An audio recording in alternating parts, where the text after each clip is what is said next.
Good morning all of you. ഇന്ന് നമ്മൾ discuss ചെയ്യുന്നത് ചാപ്റ്റർ 5-ലെ സെക്കൻഡ് പോർഷനായിട്ടുള്ള പ്രോഗ്രാമിംഗ് കൺസെപ്റ്റ് എന്താണെന്നുള്ളതാണ്. അപ്പോൾ ഫസ്റ്റ് നമുക്ക് എന്താണ് പ്രോഗ്രാം അല്ലെങ്കിൽ എന്താണ് പ്രോഗ്രാമിംഗ് എന്നുള്ള കാര്യം ഒന്ന് ഡിസ്കസ് ചെയ്യാം. ഓക്കെ, ഫസ്റ്റ് എന്താണ് പ്രോഗ്രാം? എന്താണ് program? Program is a set of instruction compiled together in a file to perform a specific task by the CPU or Central Processing Unit. എന്താണ് പ്രോഗ്രാം എന്ന് പറയുന്നത്? പ്രോഗ്രാം എന്ന് പറയുന്നത് എന്താണ്? ഒരുപാട് ഇൻസ്ട്രക്ഷൻസുകളാണ്. ഒരു ഇൻസ്ട്രക്ഷൻസിൻ്റെ ഒരുപാട് ഗ്രൂപ്പുകളാണ്. അപ്പോൾ ഇൻസ്ട്രക്ഷൻ എന്താണെന്നുള്ളത് കഴിഞ്ഞ ക്ലാസ്സിൽ ഡിസ്കസ് ചെയ്തിട്ടുണ്ടായിരുന്നു. ഒരു കാര്യം ചെയ്യാൻ വേണ്ടിയിട്ട് നമ്മൾ കമ്പ്യൂട്ടറിന് കൊടുക്കുന്ന കമാൻഡ്സുകളാണ് എന്ത് ഇൻസ്ട്രക്ഷൻ എന്ന് പറയുന്നത്. അങ്ങനെ ഒരുപാട് സെറ്റ് ഓഫ് ഇൻസ്ട്രക്ഷൻസുകൾ ഒന്നിച്ച് നമ്മൾ ചെയ്യുന്നതിനെയാണ് നമ്മൾ എന്ത് പറയണത്? പ്രോഗ്രാം എന്ന് പറയണത്. Program is a set of instruction to done a particular task. ഒരു കാര്യം ചെയ്യാൻ വേണ്ടിയിട്ടുള്ള ഒരു സെറ്റ് ഓഫ് ഇൻസ്ട്രക്ഷൻസിനെയാണ് നമ്മൾ എന്ത് പറയുന്നത്? പ്രോഗ്രാം എന്ന് പറയുന്നത്. പ്രോഗ്രാം എന്ന് പറഞ്ഞിട്ടുണ്ടെങ്കിൽ എന്താണ്? ഒരു പർട്ടിക്കുലർ കാര്യം അല്ലെങ്കിൽ ഒരു സ്പെസിഫിക് കാര്യം ചെയ്യാൻ വേണ്ടിയിട്ടുള്ള സെറ്റ് ഓഫ് ഇൻസ്ട്രക്ഷനെയാണ് നമ്മൾ എന്ത് പറയുന്നത്? പ്രോഗ്രാം എന്ന് പറയുന്നത്. Then what is programming? എന്താണ് പ്രോഗ്രാമിംഗ് എന്ന് പറഞ്ഞിട്ടുണ്ടെങ്കിൽ നമ്മൾ ഒരു പ്രോഗ്രാം എഴുതുന്ന ഒരു പ്രോസസ്സിനെയാണ് നമ്മൾ എന്ത് പറയുന്നത്? പ്രോഗ്രാമിംഗ് എന്ന് പറയുന്നത്.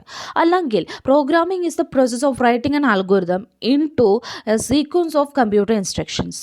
അതായത് ഒരു സീക്വൻസ് ഓഫ് കമ്പ്യൂട്ടർ ഇൻസ്ട്രക്ഷൻ എഴുതുന്നതിനെ അല്ലെങ്കിൽ ഒരു അൽഗോരിതം എഴുതുന്നതിനെയാണ് നമ്മൾ എന്ത് പറയുന്നത്? പ്രോഗ്രാമിംഗ് എന്ന് പറയുന്നത്. Simply we can say is that programming is the process of writing programs എഴുതുന്ന ആ ഒരു പർട്ടിക്കുലർ പ്രോസസ്സിനെയാണ് നമ്മൾ എന്ത് പറയുന്നത്? പ്രോഗ്രാമിംഗ് എന്ന് പറയുന്നത്.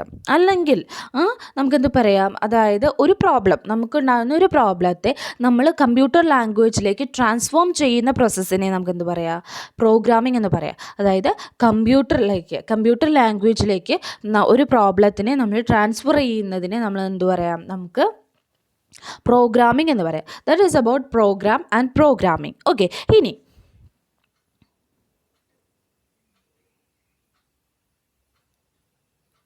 നെക്സ്റ്റ് എന്ന് പറയുന്നത് പ്രോഗ്രാമിംഗ് പ്രോസസ്സാണ്. അതായത് ഇപ്പോൾ പറഞ്ഞു പ്രോഗ്രാമിംഗ് എന്ന് പറഞ്ഞാൽ എന്താണ്? പ്രോഗ്രാംസ് എഴുതുന്ന പ്രോസസ്സാണെന്ന് പറഞ്ഞു അല്ലേ. അപ്പോൾ ഒരു പ്രോഗ്രാം, അതുപോലെ തന്നെ വേറൊരു കാര്യം കൂടിയും പറഞ്ഞു. ഒരു പ്രോബ്ലത്തെ കമ്പ്യൂട്ടർ ലാംഗ്വേജിലേക്ക് മാറ്റുന്ന കാര്യവും എന്താണ്? പ്രോഗ്രാമിംഗ് ആണെന്ന് പറഞ്ഞു. എല്ലാതും സെയിം തന്നെയാണ്. അപ്പോൾ നമുക്കൊരു പ്രോബ്ലം കിട്ടി. ആ പ്രോബ്ലത്തിനെ നമ്മളെ കമ്പ്യൂട്ടർ ലാംഗ്വേജിലേക്ക് മാറ്റി എഴുതണം. കമ്പ്യൂട്ടറിന് മനസ്സിലാവുന്ന ഭാഷയിലേക്ക് മാറ്റി എഴുതി കമ്പ്യൂട്ടർ അതിനെ പ്രോസസ്സ് ചെയ്യണം. അങ്ങനെ ഒരുപാട് കാര്യങ്ങളുണ്ട് നമുക്കൊരു ഔട്ട്പുട്ട് കിട്ടാൻ വേണ്ടിയിട്ട്. അങ്ങനെ ഒരു പ്രോഗ്രാമിംഗ് പ്രോസസ്സ് എന്താണെന്നുള്ളതാണ് പറയുന്നത്. ഒരു പ്രോഗ്രാം ഡെവലപ്പ് ചെയ്യണമെന്നുണ്ടെങ്കിൽ എന്തൊക്കെ കാര്യങ്ങളാണ് വേണ്ടത് എന്നുള്ളതാണ് ഇനി പറയുന്നത്. ഒരു പ്രോഗ്രാം ഡെവലപ്പ് ചെയ്യണമെന്നുണ്ടെങ്കിൽ എന്തൊക്കെ കാര്യങ്ങൾ വേണം? അതായത് പ്രോഗ്രാമിംഗ് പ്രോസസ്സ്. പ്രോഗ്രാമിംഗ് എന്ന് പറഞ്ഞാൽ എന്താണ്? ഒരു പ്രോഗ്രാം എഴുതുന്നത് അല്ലേ. അപ്പോൾ അങ്ങനെ ഒരു പർട്ടിക്കുലർ പ്രോഗ്രാം എഴുതുന്നതിന് എന്തൊക്കെ സ്റ്റെപ്സുകളാണ് വേണ്ടതെന്നുള്ളതാണ് ഇനി പറയുന്നത്. First one, defining the problem. എന്താണ് പ്രോബ്ലം എന്നുള്ളത് ഡിഫൈൻ ചെയ്യണം. പ്രോബ്ലം എന്ന് പറയുന്നത് ഇതിപ്പോൾ ഒരു 2-3 തമ്മിൽ ആഡ് ചെയ്യുന്നൊരു അഡീഷൻ ഒരു കാര്യമാണ്. അതുപോലെ തന്നെ നിങ്ങളുടെ ക്ലാസ്സിൽ ഒരു ക്ലാസ്സിലെ കുട്ടികളുടെ മാർക്ക് ലിസ്റ്റ് പ്രിൻറ്റ് ചെയ്യുന്നത് അതൊരു പ്രോബ്ലമാണ്. അല്ലാന്നുണ്ടെങ്കിൽ ഇലക്ട്രിസിറ്റി ബില്ല് നമ്മൾ ചെയ്യുന്നത് അതൊക്കെ എന്താണ്? പ്രോബ്ലംസാണ്. നമുക്കൊക്കെ കമ്പ്യൂട്ടർ യൂസ് ചെയ്ത് ചെയ്യാൻ പറ്റും അല്ലേ. അപ്പോൾ അതൊക്കെ പ്രോബ്ലത്തിൽ വരും. അങ്ങനെ ഒരു പ്രോബ്ലത്തെ നമുക്ക് കിട്ടിയ ഏതൊരു പ്രോബ്ലം ആയാലും അതിനെ നമ്മൾ ഫസ്റ്റ് ഡിഫൈൻ ചെയ്യണം. അത് കഴിഞ്ഞ് ആ പ്രോബ്ലം, ഇപ്പോൾ ഒരു പ്രോബ്ലം കിട്ടിയാൽ അതെന്താണ്? അപ്പോൾ മാത്തമാറ്റിക്സിൽ ഒരു പ്രോബ്ലം കിട്ടിയാൽ നമ്മൾ എന്താ ചെയ്യുക? അതിന് ഒരു സൊല്യൂഷൻ കണ്ടുപിടിക്കും അല്ലേ. സെക്കൻഡ് സ്റ്റെപ്പ് എന്ന് പറയുന്നത് അതിനുള്ള സൊല്യൂഷൻ കണ്ടുപിടിക്കാനായി നമ്മൾ പ്ലാൻ ചെയ്യുക എന്നുള്ളതാണ്. ഏത് വഴി കൂടെ പോയാൽ നമുക്ക് നമ്മൾ വിചാരിച്ച ഒരു സൊല്യൂഷൻ നമുക്ക് കിട്ടും. അതാണ് സെക്കൻഡ് സ്റ്റെപ്പ് എന്ന് പറയുന്നത്.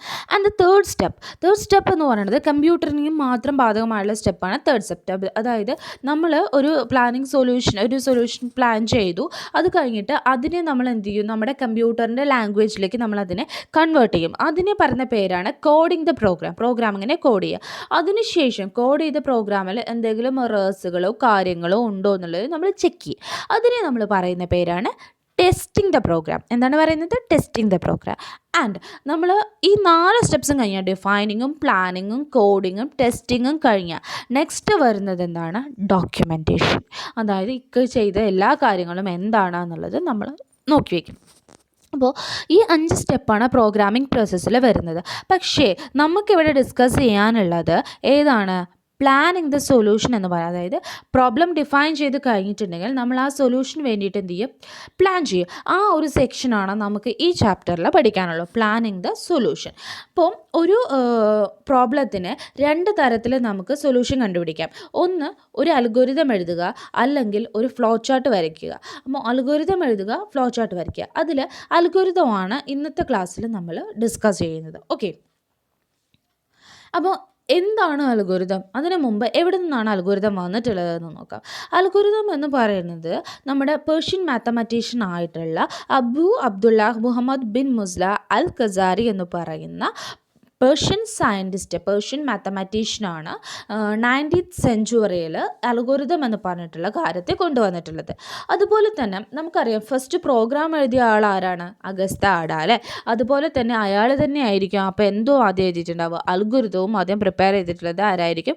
ഈ അഗസ്ത ആഡ എന്ന് പറയുന്ന സയൻറ്റിസ്റ്റാണ് എന്നും എഴുതിയിട്ടുള്ളത് നമ്മുടെ ഈ പറയുന്ന അൽഗോരിതം എഴുതിയിട്ടുള്ളത്. അതുപോലെ തന്നെ അത് ഏത് മെഷീന് വേണ്ടിയിട്ടായിരിക്കും എഴുതിയിട്ടുണ്ടാവുക? അനലറ്റിക്കൽ മെഷീന് വേണ്ടിയിട്ടായിരിക്കും എഴുതിയിട്ട് ഉണ്ടാവുക. ഓക്കെ, ദെൻ നമ്മളുടെ എന്താണ് അൽഗോരിതത്തിൻ്റെ ഡെഫിനിഷൻ എന്ന് പറയുന്നത്? അൽഗോരിതത്തിന് ഒരുപാട് ഡെഫിനേഷൻ ഉണ്ട്, എല്ലാതും സെയിം മീനിങ് തന്നെയാണ്. ഇവിടെ 3 ഡെഫിനേഷൻ പറയുന്നുണ്ട്, ജസ്റ്റ് ഒന്ന് നോക്കാം.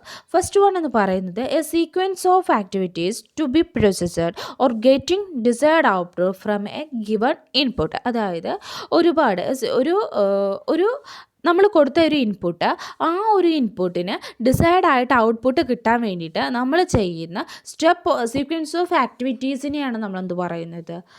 അൽഗോരിതം എന്ന് പറയുന്നത്. അതായത് നമ്മൾ കൊടുത്ത ഇൻപുട്ടിന് നമ്മൾ ഉദ്ദേശിക്കുന്ന ഒരു ഔട്ട്പുട്ട് കിട്ടാൻ വേണ്ടിയിട്ടുള്ള സീക്വൻസ് ഓഫ് ആക്ടിവിറ്റീസുകളെയാണ് നമ്മൾ എന്ത് പറയുന്നത്? അൽഗോരിതം എന്ന് പറയുന്നത്.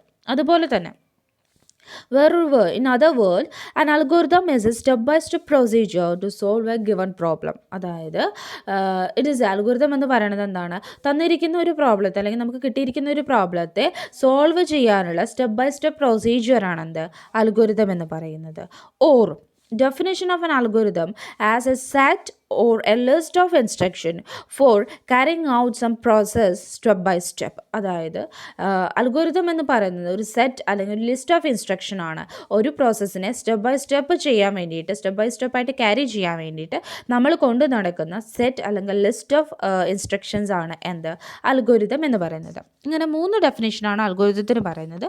ഏത് ഡെഫിനേഷൻ വേണമെങ്കിലും നിങ്ങൾക്ക് പഠിക്കാം, 3നും സെയിം മീനിങ് തന്നെയാണ്. Algorithm is a step by step instruction to solve a particular problem, or an algorithm is a step by step instruction to get a desired output from a given input. അങ്ങനെ നമുക്ക് ഏത് definition വേണമെങ്കിലും നിങ്ങൾക്ക് choose ചെയ്യാം. Okay, 3ഉം അറിഞ്ഞിരിക്കുക. എക്സാമിന് ഏതെങ്കിലും ഒന്ന് നന്നായിട്ട് പഠിക്കുക കേട്ടോ. ദെൻ ഇനി എന്താണ് ബാക്കി നോക്കാം. ബാക്കി ഫസ്റ്റ് വരുന്നത് അൽഗോരിതത്തിൻ്റെ പ്രോപ്പർട്ടീസാണ്.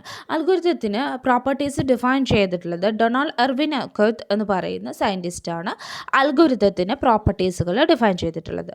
4 പ്രോപ്പർട്ടീസുകളാണ് എന്തിനുള്ളത്? അൽഗോരിതത്തിനുള്ളത്. എത്ര പ്രോപ്പർട്ടീസാണ്? 4. ഓക്കെ, അതിൽ ഫസ്റ്റ് വൺ ഫൈനൈറ്റ്നെസ് എന്ന് പറഞ്ഞിട്ടുണ്ടെങ്കിൽ ഒരു അൽഗോരിതത്തിൽ ലിമിറ്റഡ് നമ്പർ അല്ലെങ്കിൽ ഫൈനൈറ്റ് നമ്പർ ഓഫ് സ്റ്റെപ്സുകളെ മാത്രം ഉണ്ടായിരിക്കും. അതായത് ഒരു 10 സ്റ്റെപ്പ് കഴിഞ്ഞാൽ അതെന്തായിരിക്കും? സ്റ്റോപ്പായിട്ട് പോകും. അല്ലാതെ ഇൻഫൈനൈറ്റ് നമ്പർ ഓഫ് സ്റ്റെപ്സ് ഒന്നും എന്തിനുണ്ടാവില്ല? അൽഗോരിതത്തിന് ഉണ്ടാവില്ല. Algorithm must always terminate after finite number of steps. ഒരു ഫൈനൈറ്റ് നമ്പർ ഓഫ് സ്റ്റെപ്സ് കഴിഞ്ഞിട്ടുണ്ടെങ്കിൽ എന്തായാലും നമ്മൾ എന്ത് ടെർമിനേറ്റ് ചെയ്യും? അൽഗോരിതം നമ്മൾ ടെർമിനേറ്റ് ചെയ്യും. അതുപോലെ തന്നെ സെക്കൻഡ് വൺ എന്ന് പറയുന്നതാണ് ഡെഫിനിറ്റ്നെസ് എന്ന് പറഞ്ഞിട്ടുണ്ടെങ്കിൽ ഒരു അൽഗോരിതത്തിൽ ക്ലിയർ കട്ടായിട്ട് എന്താണ് അതിൽ ചെയ്യേണ്ടതെന്നുള്ളത് എഴുതിയിട്ടുണ്ടാവും. ഒരു പ്രോഗ്രാം എന്താണ് ചെയ്യേണ്ടതെന്നുള്ളത് ക്ലിയർ കട്ടായിട്ട് എന്തിൽ എഴുതിയിട്ടുണ്ടായിരിക്കും? അൽഗോരിതത്തിൽ എഴുതിയിട്ടുണ്ടായിരിക്കും. അതുകൊണ്ട് തന്നെ അൽഗോരിതം എന്ന് പറയുന്നത് ഡെഫിനിറ്റ് ആണെന്ന് നമുക്ക് പറയാമായിരിക്കും. Definiteness is the property of an algorithm. Then next one input എന്ന് പറഞ്ഞാൽ നിങ്ങൾക്കറിയാം എന്താണ്? നമ്മൾ കമ്പ്യൂട്ടറിന് കൊടുക്കുന്ന ഡാറ്റയാണ്. അപ്പോൾ ഒരു അൽഗോരിതം നമ്മൾ തുടങ്ങുന്നതിന് മുമ്പ് തന്നെ എന്ത് കൊടുത്തിരിക്കണം? ഇൻപുട്ട് കൊടുത്തിരിക്കണം എന്നാണ് പറയുന്നത്.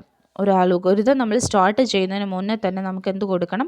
ഇൻപുട്ട് കൊടുക്കണം. അതുപോലെ ഔട്ട്പുട്ട് എന്ന് പറയുന്നത് എന്താണ്? ഔട്ട്പുട്ട് ഈച്ച് അൽഗോരിതം എന്ന് പറയുന്നത് ഈച്ച് അൽഗോരിതം എന്താണ് ഒരു അറ്റ്ലീസ്റ്റ് ഒരു ഔട്ട്പുട്ടെങ്കിലും എന്തായിരിക്കും, നമ്മൾ ഡിസൈർഡ് ഔട്ട്പുട്ടെങ്കിലും നമ്മൾ എക്സ്പെക്റ്റ് ചെയ്യും.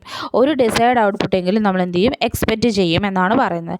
ഇതാണ് എന്തിൻ്റെ പ്രോപ്പർട്ടീസ്, അൽഗോരിതത്തിൻ്റെ പ്രോപ്പർട്ടീസായിട്ട് നമ്മൾ പറയുന്നത്. ഓക്കെ, ദെൻ എന്തൊക്കെയാണ് അൽഗോരിതത്തിൻ്റെ അഡ്വാൻറ്റേജസ് ആയിട്ട് പറയുന്നത്? അൽഗോരിതത്തിൻ്റെ അഡ്വാൻറ്റേജസ് 4 അഡ്വാൻറ്റേജസ് ആണ് പറയുന്നത്. അതിൽ ഫസ്റ്റ് വൺ എന്ന് പറയുന്നത്, അതായത് അൽഗോരിതം നമ്മൾ പറഞ്ഞു സ്റ്റെപ്പ് ബൈ സ്റ്റെപ്പ് ഇൻസ്ട്രക്ഷൻ ആണ് അല്ലേ. It is a step wise representation of a solution. ഒരു സൊല്യൂഷൻ്റെ സ്റ്റെപ്പ് വൈസ് റെപ്രസെൻറ്റേഷനാണ് നമ്മുടെ അൽഗോരിതം എന്ന് പറയുന്നത്. അതുകൊണ്ട് തന്നെ അത് മറ്റുള്ളവർക്ക് മനസ്സിലാക്കാൻ എന്തായിരിക്കും, വളരെ ഈസി ആയിരിക്കും. It is a step wise representation of a solution to a given problem. തന്നിരിക്കുന്ന പ്രോബ്ലത്തിൻ്റെ സ്റ്റെപ്പ് വൈസ് ആയിട്ടുള്ള റെപ്രസെൻറ്റേഷൻ ആയതുകൊണ്ട് അതെന്തായിരിക്കും, എല്ലാവർക്കും മനസ്സിലാകാൻ എളുപ്പമായിരിക്കും. രണ്ടാമത്തേത്, an algorithm use a definite procedure. ഒരു അൽഗോരിതത്തിന് ഡെഫിനിറ്റ് പ്രൊസീജിയർ ഉണ്ടായിരിക്കും എന്ന് പറയുന്നു. അങ്ങനെ പറയാൻ കാരണം എന്താ വെച്ചാൽ, ഇപ്പോൾ നേരത്തെ പറഞ്ഞ പോലെ തന്നെ പക്കയായിരിക്കും. എന്താണോ ചെയ്യേണ്ടത് എന്നുള്ളത് കൃത്യമായിട്ട് എഴുതി വെച്ചിട്ടുണ്ടായിരിക്കും. ഇന്നത് കഴിഞ്ഞ് ഇന്നത് എന്ന് പറഞ്ഞിട്ടുള്ള കാര്യങ്ങൾ കറക്റ്റായിട്ട് ക്ലിയർ കട്ടായിട്ട് എല്ലാതും എഴുതി വെച്ചിട്ടുണ്ടായിരിക്കും അൽഗോരിതത്തിൽ.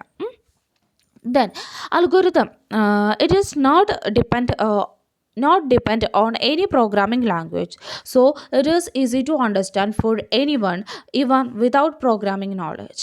അതായത് എന്താണ്, it is not dependent, ഒരാൾക്കും ഡിപ്പെൻഡ് ചെയ്യുന്നില്ല. ഒരു പ്രോഗ്രാമിംഗ് ലാംഗ്വേജിനെയും അൽഗോരിതം ഡിപ്പെൻഡ് ചെയ്യുന്നില്ല. അൽഗോരിതം നമ്മൾ എഴുതുന്നത് കമ്പ്യൂട്ടർ ലാംഗ്വേജിലല്ല, നേരെ മറിച്ച് ഇംഗ്ലീഷിലാണ്. സോ അതുകൊണ്ട് തന്നെ എല്ലാവർക്കും അതിനെ മനസ്സിലാക്കാൻ സാധിക്കും. അതുപോലെ തന്നെ നെക്സ്റ്റ് വരുന്നത് എന്താണ്, ഓരോ സ്റ്റെപ്പിനും എന്തുണ്ടായും, അതിൻ്റേതായ ലോജിക്കൽ കണ്ടീഷൻസുകൾ ഉണ്ടായിരിക്കും. ഇത്രയുമാണ് അഡ്വാൻറ്റേജസ് ഓഫ് അൽഗോരിതമായിട്ട് പറയുന്നത്. ഓക്കെ, ക്ലിയർ ആയെന്ന് വിചാരിക്കണം. ദെൻ ഇനി നമുക്ക് പറയാനുള്ളത് ലാസ്റ്റ് ടോപ്പിക്കാണ് ടൈപ്സ് ഓഫ് അൽഗോരിതം എന്ന് പറയുന്നത്.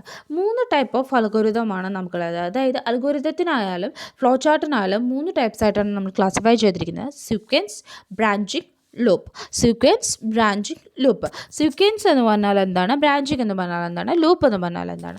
ഇത് മൂന്നും ശരിക്കും കൺട്രോൾ സ്റ്റേറ്റ്മെൻറ്റ്സുകളായിട്ട് വരുന്നതാണ്. ജസ്റ്റ് നിങ്ങൾക്ക് ഇപ്പോഴല്ല, ശരിക്കും ഈ ചാപ്റ്റർ കഴിഞ്ഞ് വരുന്ന നെക്സ്റ്റ് ചാപ്റ്ററിലാണ് നമ്മൾ ശരിക്കും ഈ 3 കാര്യങ്ങളും ഡിസ്കസ് ചെയ്യുന്നത്. എന്നാലും ജസ്റ്റ് നമുക്കൊന്ന് പറയാം, കാരണം ഇത് അറിഞ്ഞാൽ മാത്രമാണ് നമുക്ക് എന്ത് ചെയ്യാൻ പറ്റുള്ളൂ, നിങ്ങൾക്ക് അൽഗോരിതം എഴുതാൻ സാധിക്കുള്ളൂ. അതുകൊണ്ട് ജസ്റ്റ് ഒന്ന് എക്സ്പ്ലെയിൻ ചെയ്യാം.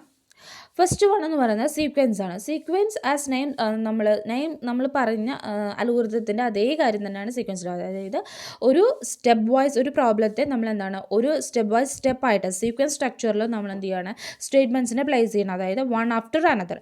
ഒരു സെൻറ്റൻസ് എഴുതി കഴിഞ്ഞു, അതിനുശേഷം നെക്സ്റ്റ് സെൻറ്റൻസ്, അങ്ങനെ ഓരോ സ്റ്റെപ്പ് ബൈ സ്റ്റെപ്പായിട്ട് നമ്മൾ എഴുതുന്നതാണ് നമ്മൾ എന്ത് പറയുന്നത്, സീക്വൻസ് എന്ന് പറയുന്നത്. അപ്പോൾ ഇത് നമ്മൾ എക്സിക്യൂഷൻ എപ്പോഴും തുടങ്ങുന്നത് ടോപ്പ് ടു ബോട്ടം ആയിരിക്കും. എപ്പോഴും ടോപ്പ് ടു ബോട്ടം ആയിരിക്കും. നമ്മൾ മുകളിൽ നിന്ന് തുടങ്ങി ചോട്ടിലേക്കായിരിക്കും എപ്പോഴും പ്രോസസ്സിങ് നടക്കുന്നത്.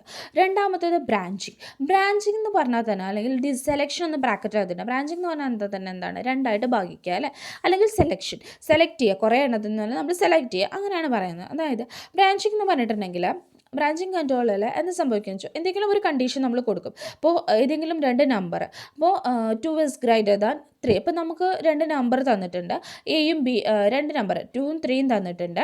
2ഉം 3ഉം തന്നിട്ടുണ്ട്. അപ്പോൾ 3 എന്ന് പറയുന്നത് 2 വലുതാണ് അല്ലേ. അപ്പോൾ ഏത് നമ്പറാണ് വലുതെന്ന് കണ്ടുപിടിക്കുന്നതാണ് നമ്മൾ പ്രോബ്ലം എന്ന് വിചാരിക്കുക. ഏത് നമ്പറാണ് വലുതെന്ന് കണ്ടുപിടിക്കാനുള്ള പ്രോബ്ലം. 2ഉം 3ഉമാണ് തന്നിട്ടുള്ള ഇൻപുട്ട് എന്ന് വിചാരിക്കുക. അപ്പോൾ നമ്മളൊരു കണ്ടീഷൻ ചെക്ക് ചെയ്യുകയാണ്, 3 greater than 2. 3 greater than 2 ആണെന്നുള്ളൊരു condition. അപ്പോൾ 3 greater than 2 ആണെന്നുണ്ടെങ്കിൽ നമുക്ക് എന്ത് പ്രിൻറ്റ് ചെയ്യണം, 3 greater ആണെന്ന് പ്രിൻറ്റ് ചെയ്യണം. അല്ലെങ്കിൽ എന്ത് പ്രിൻറ്റ് ചെയ്യണം, 2 ആണ്,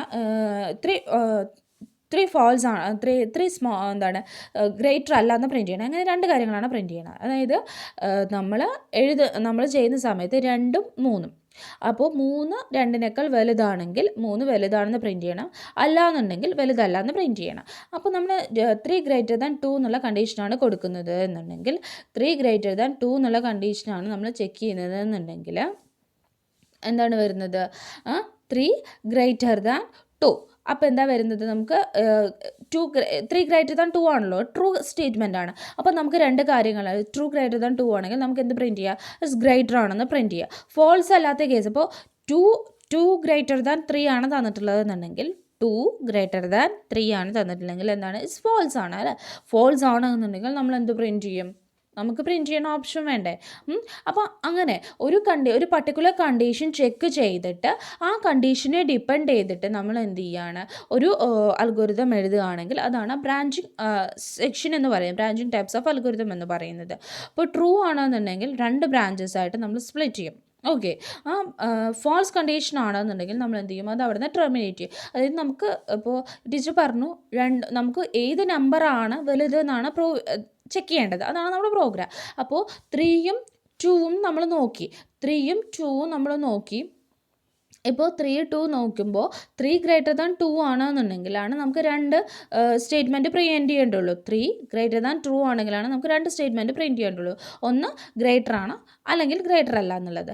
ഇപ്പോൾ അത് ഫോൾസ് ആണെങ്കിൽ നമുക്കത് പ്രിൻറ്റ് ചെയ്യേണ്ട കാര്യമില്ല, നമ്മൾ എന്ത് ചെയ്യും, അത് അവിടെ സ്റ്റോപ്പ് ചെയ്തിട്ട് പോരും. അങ്ങനെയാണ് സംഭവിക്കുന്നത്. അതാണ് ബ്രാഞ്ചിങ് കണ്ടീഷനിൽ. കൺഫ്യൂഷൻ ഇല്ല എന്ന് വിചാരിക്കണം, ക്ലിയർ ആയെന്ന് വിചാരിക്കണം. അപ്പോൾ ഇഫ് ദെൻ ഓപ്പറേഷൻ അല്ലെങ്കിൽ ഇഫ് ദെൻ എന്ന് പറഞ്ഞുള്ള സ്റ്റേറ്റ്മെൻറ്റ് ഉണ്ട്, അത് നമ്മൾ ബ്രാഞ്ചിങ് സ്റ്റേറ്റ്മെൻ്റ് ആയിട്ടാണ് യൂസ് ചെയ്യുന്നത്. ദെൻ നെക്സ്റ്റ് വരുന്ന തേർഡ് വൺ ആണ് ലൂപ്പ് എന്ന് പറയുന്നത്. ലൂപ്പ് എന്ന് പറയുന്നത് റിപ്പീറ്റേഷനാണ് ഉദ്ദേശിക്കുന്നത്. അതായത് ഒരു കാര്യത്തെ ഒന്നിലധികം തവണ പ്രിൻറ്റ് ചെയ്യണമെന്ന് വിചാരിക്കുക. ഇപ്പം നിങ്ങളുടെ പേര് ഒരു 10 തവണ പ്രിൻറ്റ് ചെയ്യണമെന്നുണ്ടെങ്കിൽ ഒരേ കാര്യം തന്നെയല്ലേ നമ്മൾ ചെയ്യുന്നത്. അങ്ങനെ ഒരേ കാര്യം ചെയ്യാന്ന് വെച്ചാൽ നമ്മളെ സംബന്ധിച്ചിടത്തോളം അത് മടിയാണ് അല്ലേ, നമുക്ക് പറ്റില്ല. പക്ഷേ ലൂപ്പ് അല്ലെങ്കിൽ ലൂപ്പിംഗ് എന്ന് പറയുന്ന ടൈപ്പ് ഓഫ് അൽഗോരിതം നമ്മൾ യൂസ് ചെയ്യുമ്പോൾ, അല്ലെങ്കിൽ അത്തരത്തിലൊരു സ്റ്റേറ്റ്മെൻറ്റ് നമ്മൾ യൂസ് ചെയ്യുമ്പോൾ ഒരു കാര്യത്തെ നമുക്ക് എന്ത് ചെയ്യാൻ പറ്റും, ഒരു കാര്യത്തെ ഒരുപാട് തവണ നമുക്ക് ചെയ്യാൻ സാധിക്കും. ലൂപ്പിംഗ് നമുക്ക് സാധിക്കും, പോസിബിളാണ്. അതുകൊണ്ട് നമ്മൾ എന്ത് പറയുന്നത്, ലൂപ്പിംഗ് അൽഗോരിതം എന്ന് പറയുന്നത്. ഓക്കെ, അപ്പോൾ 3 ടൈപ്പാണുള്ളത്: sequence, branching, loop. Sequence, branching, loop. Looping സ്റ്റേറ്റ്മെൻറ്റിന് എക്സാമ്പിളാണ് ഏതൊക്കെ, വൈൽ, ഫോർ, അതൊക്കെ എന്തിന് എക്സാമ്പിളാണ്, ലൂപ്പിംഗ് കണ്ടീഷൻസിന് എക്സാമ്പിളാണ്. അപ്പോൾ നമ്മൾ ഇത്രയുമാണ് എന്തിൽ വരുന്നത്, അൽഗോരിതത്തിൻ്റെ തിയറി സെക്ഷനിൽ വരുന്നത്. അപ്പോൾ ഇത്രയും പോർഷൻസ് നിങ്ങൾ നന്നായിട്ട് പഠിക്കുക. എന്തെങ്കിലും ഡൗട്ട്സുകൾ ഉണ്ടെന്നുണ്ടെങ്കിൽ ചോദിച്ചിട്ട് ക്ലിയർ ചെയ്യുക. ഓക്കെ, അപ്പോൾ നിങ്ങൾക്ക് എല്ലാവർക്കും മനസ്സിലായി എന്ന് വിചാരിക്കണം. Okay, thank you.